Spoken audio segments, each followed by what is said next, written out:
اب میں وہ حدیث آپ کو دکھاؤں گا جس میں رسول پاک صلی اللہ علیہ وسلم نے معاویہ کی لعنت کیا، اور آپ کو دکھائیں گے پھر انشاءاللہ جس کی لعنت کیا کرتے ہیں رسول صلی اللہ علیہ وسلم وہ کافر ہوتا ہے، کہ معاویہ کو رسول پاک صلی اللہ علیہ وسلم نے اس کو لعنت کیا، اس کے ابے کو لعنت کی، اس کے بھائی کو لعنت، اور یہ اسلام لانے کے بعد ان پہ لعنت کیا پیغمبر صلی اللہ علیہ وسلم۔ آپ کو لے کے چلتے ہیں انصاب الاشراف میں، کتاب جمل من انصاب الاشراف، صفحہ نمبر 136 میں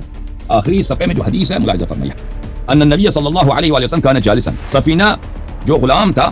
ام سلمہ رضی اللہ تعالی عنہا کا، انہوں نے کہا کہ نبی کریم صلی اللہ علیہ وسلم جلوس فرماتے، فمر ابو سفیان علی بعیر، ابو سفیان آیا اونٹ پہ وہ بیٹھا تھا، اونٹ پہ سوار تھا، فمر ابو سفیان علی بعیر، ابو سفیان وہاں سے گزر گیا، وہ سوار تھا ایک اونٹ پر، ومعه معاویہ واخ له، اور اس کے ساتھ معاویہ تھا اور معاویہ کا ایک بھائی، ایک باپ ایک دو بیٹے،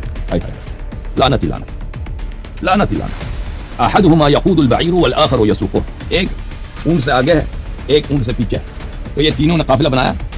ایک آگے بیچ میں ابو سفیان اور ایک پیچھے جا رہے ہیں۔ فقال رسول اللہ صلی اللہ علیہ وسلم، رسول پاک صلی اللہ علیہ وسلم نے فرمایا لعن اللہ الحامل والمحمول والقائد والسائق، اللہ لعنت کرے حامل کو یعنی اس اونٹ کو جو اس کو ان کو لے کے جا رہا ہے، والمحمول جو اونٹ اس کو لے کے جا رہا ہے، جو اونٹ کا سوار ہے، دونوں کو لعنت، اور وہ جو اونٹ کے آگے ہے اور جو اونٹ کے پیچھے، تو معاویہ کی لعنت ہوگی نا، اس کے پوری خاندان کی، ٹھیک ہے نا، اس کے ابے کے، اس کے بھائی کے، اس کے خود اپنی لعنت ہوگی،